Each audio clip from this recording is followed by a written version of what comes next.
Sir ఇప్పుడు ఇందాకల మీరు నాకు ఒక కేస్ ఎక్స్‌ప్లెయిన్ చేశారు. అవును. ఊర్లో వాళ్ళకి ఆస్తులున్నాయి. ఇక్కడ హైదరాబాద్‌లో ఉన్నారు. సో, వాళ్ళకి మంత్లీ ఎక్స్‌పెన్సెస్ అనేది చాలా ఎక్కువని వాళ్ళ సాలరీ కూడా కొంచెం తక్కువుంది. కానీ బ్యాక్ డోర్‌లో మనం చూస్తున్నట్టయితే ఆస్తి అనేది చాలా ఉంది.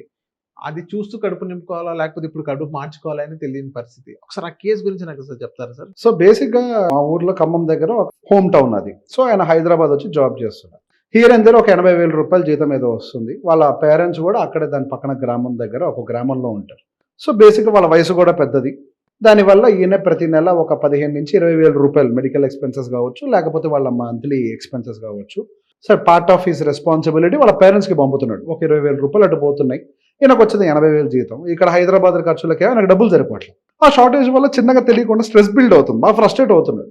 సో, బేసిక్‌గా ఆయనకు ఆల్రెడీ అక్కడ ఖమ్మం దగ్గర ఒక ఊర్లో ఒక 4 ఎకరాలు కొంచెం సిటీకి తగ్గట్లో ఒక 4 ఎకరాల భూమి ఉంది. అది ఒక 2,00,00,000కి విలువ చేస్తది అటు ఇటుగా. కానీ ఇక్కడ ఖర్చులొచ్చేసరికి ఎంత నెలకి వీళ్ళ నాన్నగారికి 20,000 ఇయ్యాలి. ఇక్కడ ఏమవుతుంది దానివల్ల ఎంటైర్ ఫ్యామిలీ సఫర్ అవ్వటమే. ఇక్కడేమో డబ్బులు సరిపోక ఈయనని చూసి బాధపడుతూ వీళ్ళ నాన్న అందరూ సఫర్ అవుతున్నారు. ఇంకొక వైపు ఏంటి పిల్లడి మీద డబ్బులు తీసుకొని బతుకుతూ ఉంటే మనం భారం అవుతున్నాము అని చెప్పి ఒక గిల్ట్ కూడా ఆయనకి ఎక్కువైంది. ఇదంతా కాదు బ్రదర్ మీరు అక్కడ ఎట్లాగూ ఉంది కదా ఒక 2,00,00,000కి అమ్మేసేయండి. 2,00,00,000 వస్తది కదా! అదే ఖమ్మం ఊర్లోకి వస్తే మంచిగా ఒక మీకు 250 గజాలు మంచిగా బైపాస్ రోడ్‌కి తగ్గట్లో ఒక 1,50,00,000 నుంచి 1,70,00,000 మధ్యలో దొరికేస్తది మొత్తం కలిపి. ఇల్లు అంటారా సార్? కాదు ల్యాండ్. ల్యాండ్. హైవేకి తగ్గట్లు హైవే అంటే అది మనకి బైపాస్ మెయిన్ రోడ్‌కి తగ్గట్లో దొరుకుతది అక్కడ. అది తీసుకోండి. అది తీసుకున్న తర్వాత దాని మీద ఒక 10,00,000 15,00,000 ఖర్చు పెట్టి షట్టర్‌లేయండి. 250 గజాలంటే వర్స్ట్ కేస్ సినారియోలో 3 షట్టర్‌లు వస్తాయి.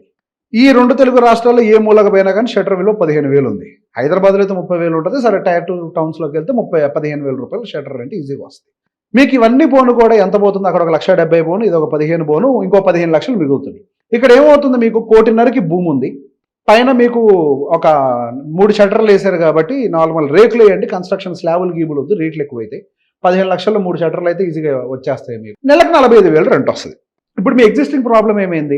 80,000 జీతంలో 2 కుటుంబాలు బతకడం ప్రాబ్లం అవుతుంది. ఆయనకేమో మెంటల్‌గా కొడుకు మీద డిపెండ్ అవుతున్నాను అనే ఒక గిల్ట్ ఫీలింగ్ ఉంది. అండ్ మూడోది వచ్చేసరికి మీరు అప్పుల్లోకి వెళ్తున్నారు. ఈ ప్లాన్ ఇంప్లిమెంట్ చేయడం వల్ల మీ దగ్గర 80,000 రూపాయలు క్యాష్ ఉంది.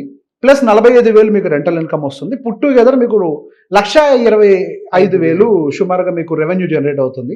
సేమ్ 20,000 మీ నాన్నకి ఇచ్చేయండి. ఇప్పుడు మీ ఇన్కమ్ 80,000 నుంచి 1,05,000కి మారింది. అందులోంచి 20,000 మళ్ళీ మీ ఫాదర్‌కి ఇచ్చే పనిలే. అవును.